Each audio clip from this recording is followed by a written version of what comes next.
y'all, welcome back to Babeinlibrary. It's your girl Lisa, and today we're gonna see if my 5-star predictions really did hit.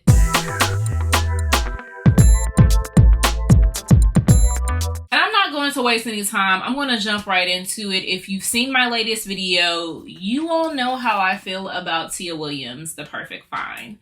So just gonna go ahead and throw it out there. This was not a 5-star recommendation for me. I had a really great time reading it. So I gave it a 3 simply because it's middle of the road in terms of just as many things that I loved about the book, I really disliked about the book, specifically the ending. This is a age gap romance between Jenna, who our main female character. She's 40 years old.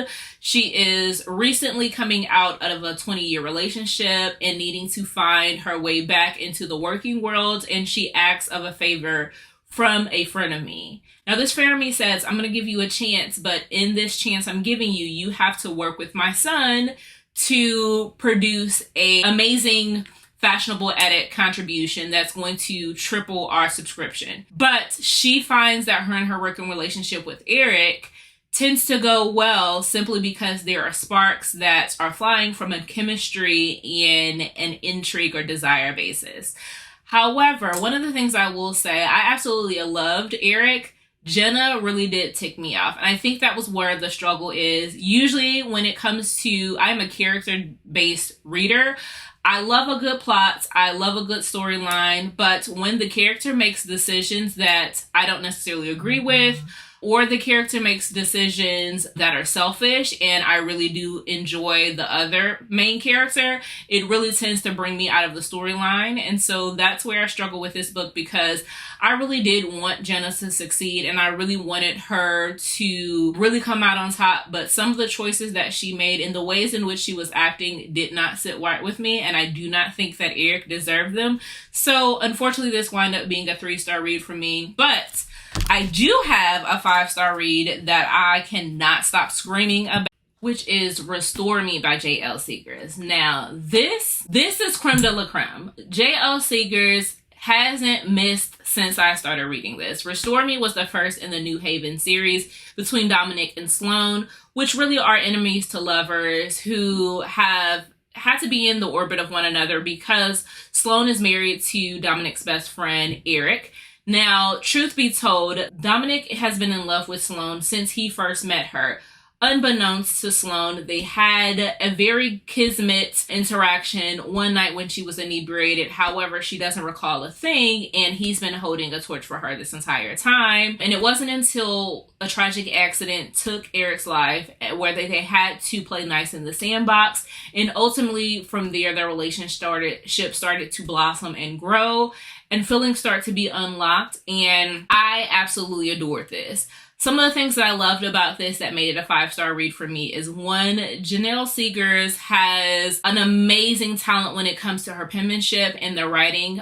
She brings out raw emotions and takes you through a story and makes you feel. You can really see the pain and the anguish that these characters are going through. You can really feel the angst between the two. You can really feel the connection that is burning through a hole through these pages, and you really decide to take that journey with them. Plus, there are some spicy scenes in here that will knock your socks off. This is worth the hype to me personally, and I can truly say that this was a 5-star read and one of my favorites from last year.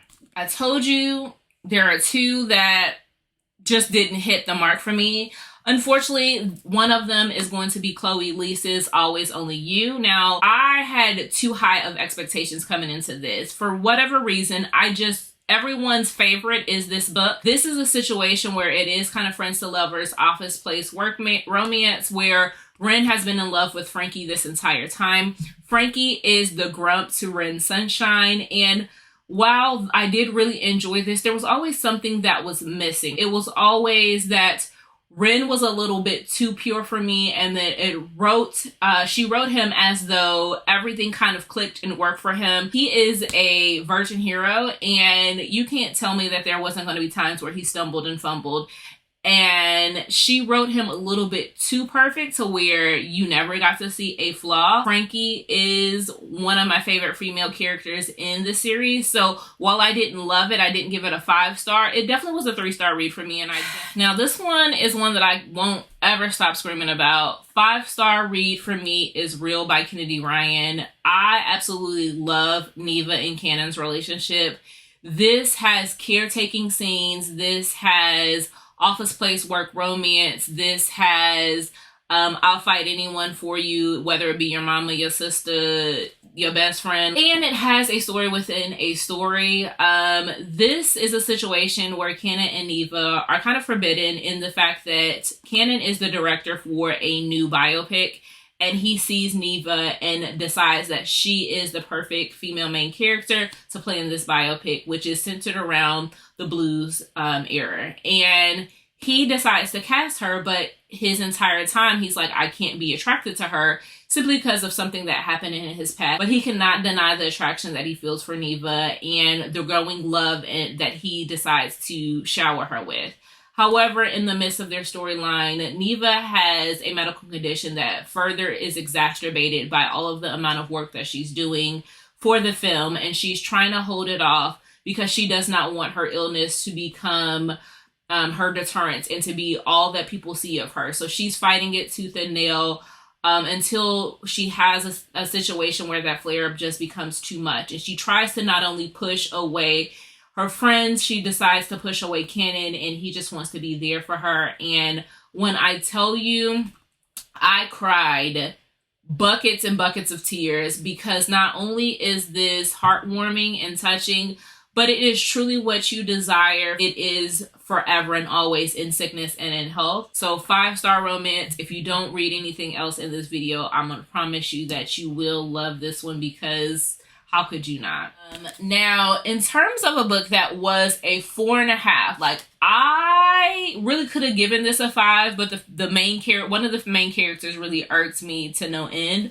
But I loved it all the same. That is Still Beating by Jennifer Hartman. If you can start to see a trend, one of the things that my 5-star romances tend to have is some sort of emotional, deep-seated trauma that is going on. So whether that be medical history, whether that be a death of a spouse, or being kidnapped with one another, all of these tend to have deeper connection between the characters. Still Beating is no exception.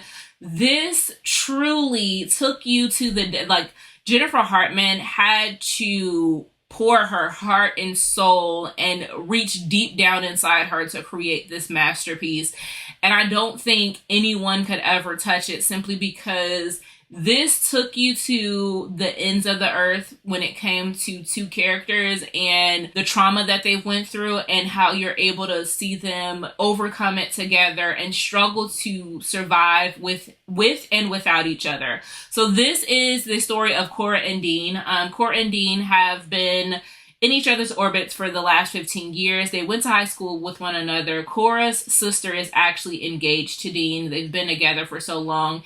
And Cora and Dean never really saw eye to eye. However, there is a serial killer that decides to kidnap the both of them, thinking that they are strangers or that they don't know each other, because they have such aversion to one another. And his whole shtick as a serial killer is find two people, kidnap them, torture them, and make them fall in love with one another until they break and before he kills them.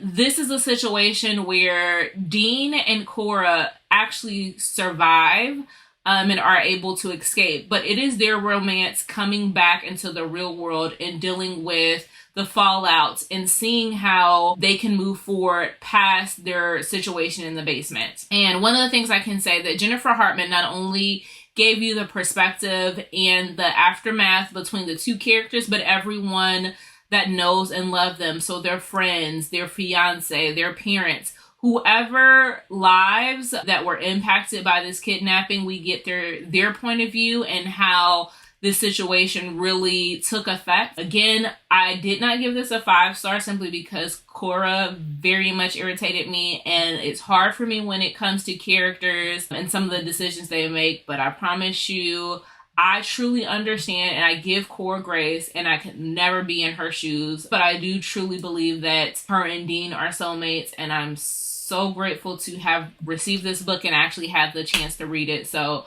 that's my thoughts on this one. And then lastly, 5-star prediction was Twisted Hate by Anna Huang. This was a 5-star romance. Not emotional, but definitely a damn good time. This is the romance of Josh and Jules. This is a sister's best friends, hate to love relationship in which Josh Chen has always thought that Jules was pretty much a bad influence on his sister. He really didn't like her, and he pretty much antagonized her the entire way. But they are in a situation where they are both striving for their goals. So Josh is going to school to be a doctor, and Jules is studying for her law exam.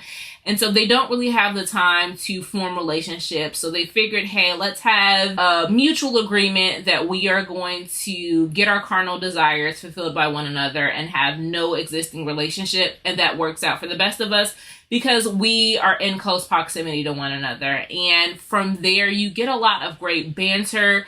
You get to really see that they start to look beyond themselves and the perceived notions that they had for one another, and really start to see the value that they bring into each other's orbit, as well as the lives of the mutual person that they love. And you really get to see them blossom. There is a little bit of mystery in here. It's such a good time that I think, if nothing else, if you're just looking for a spicy good time with lots of fun and lots of banter, Twisted Hate would be the one for you. And I can definitely see why this is everyone's favorite in the series. Stay tuned. My next video should be my new 5-star predictions.